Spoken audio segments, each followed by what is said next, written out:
In episode 9, we get a look into what happened to Olivia, and it really all started the day before that bad storm where she's sleeping on the couch with the twins in her arms, and she's talking to Hugh, but all of a sudden she doesn't remember Hugh ever picking up Luke. And the day after the storm, she's in the room that she reads in, but she gets one of those really bad headaches. So she walks downstairs, past the guy who's fixing the clock, mind you, and she's going downstairs to grab some meds, which she gets, and when she heads back upstairs, she opens the door and she sees Nell's body on those metal tables that morticians use to clean up dead bodies. But not only is the body of Nell there all stitched up, but also the body of Luke, who is clearly overdosed on drugs. And she suddenly snaps out of this and she's back in her reading room. Later that night, she's telling Hugh about this and about how she just knew that that was Nell and Luke. And Hugh's conclusion is that she must have dozed off while reading and had a terrible nightmare. And she tells Hugh how the headaches now are constant, and not only are they constant, but the dreams are so vivid. And the dreams continue that night when she wakes up and thinks she sees something outside of her bedroom, and she tries to wake Hugh, but Hugh doesn't wake up. And when she gets up, she sees Poppy as a young flapper in the same room that Olivia likes to read in.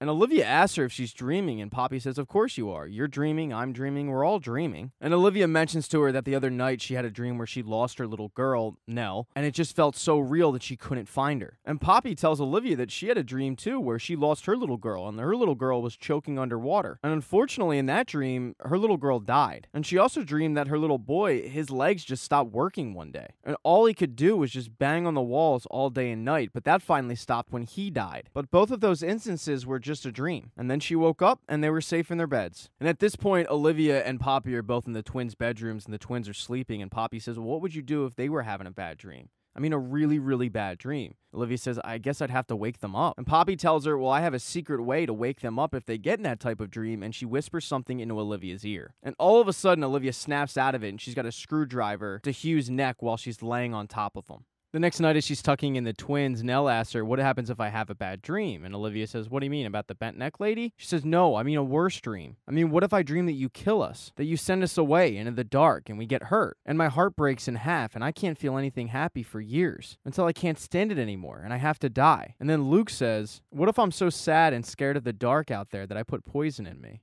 I poison myself for years and years until my blood turns into poison and I break down, and until I break down and die. Nell says, you send us out to the dark and the dark gets us a piece at a time for years and years and years, until I'm on a silver table with my jaw wired shut and Luke is dead and cold with a needle in his arm. And it was you that killed us because you sent us out there. And as you can imagine, at this point, Olivia's pretty freaked out and just can't really talk and mutters, I would never. Nell cuts her off and says, would you wake us up from that dream? And Olivia says, of course I would. Nell asks, are we safe with you, Mommy? And Olivia is saying, of course you're safe with me, of course. But she snaps out of it because she wasn't talking to the twins, tucking them into bed. In fact, it's the daytime, and the twins are downstairs playing, and she was snapped out of it by Steven, who has found her like this. So at this point, Olivia needs some alone time and goes into a room by herself, and Mrs. Dudley walks by with a can of paint and lets her know that Steven is planning a surprise for her, but you keep it hush-hush. And Olivia has a heart-to-heart with Mrs. Dudley because they're both mothers, although this is the first time we're finding out that Mrs. Dudley has a child. And Olivia's telling her that she's worried about getting them ready for the world, but every time she looks at the twins, she just sees terror. Mrs. Dudley's advice is to protect the children, even if they end up hating her for it. And then she asks her how long the family is planning on staying there, and Olivia says, hopefully by the end of August. Mrs. Dudley says, the sooner the better, and for your sake, maybe even sooner than that. Olivia says, why would you say that? And Mrs. Dudley says, it's just this house. It's a strange house. Mrs. Dudley explains that her and Mr. Dudley don't stay there after dark, and in fact, they don't even let their child on the property. And she wasn't even planning on working in the house until she found out that a family was moving in there, a family that had twins that were the same age as her daughter. Olivia says it's just a house, but Mrs. Dudley says maybe, but it's definitely different in the dark.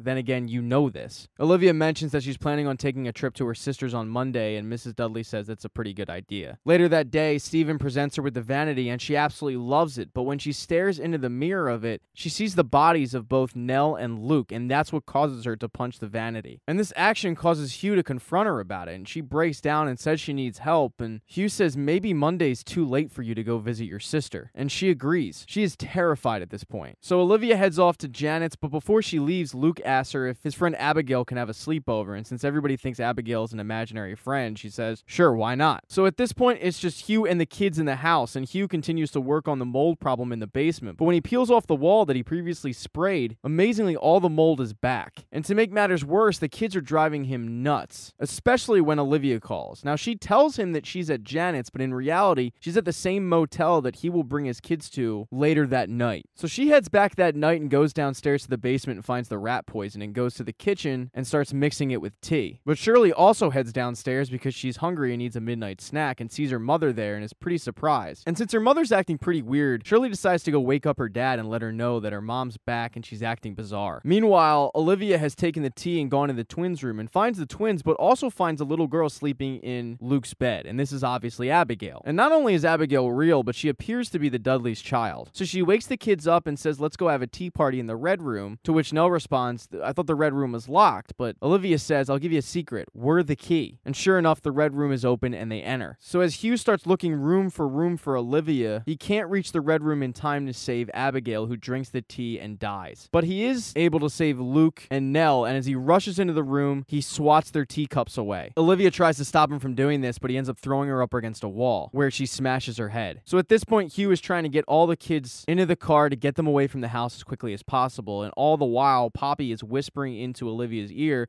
that he's trying to take the kids away from her. And while she's saying this, all of a sudden you hear the ghost of Hazel Hill yell, she's a liar. And as Olivia is talking to Hazel Hill about how Poppy is a liar, that's when Hugh makes his escape with Steven. So the thing that was chasing him that night wasn't necessarily a ghost, but it was Olivia Crane on a bum leg. Since Hugh made the escape, now it's just Olivia in a house full of ghosts, and as she's stumbling around, she's trying to, quote, wake up. And when she goes back to the red room, she sees Annabelle's dead body, and when she gets close to mourn it, she looks up and sees the ghost of Annabelle walk away with what we presume to be a young Hazel Hill. So Olivia stands up and goes out to the same spiral staircase where Nell committed suicide, and is standing outside of it, and it looks like Poppy's about to push her, but Olivia just falls and cracks her head and dies. Thank you for watching this recap. If you do not see the next one up in the corner right there on the end screen, don't worry, it'll be up shortly. Please consider following the channel. That'd be cool. If you liked the video, give it a thumbs up, and if you don't, there's a thumbs down button for a reason.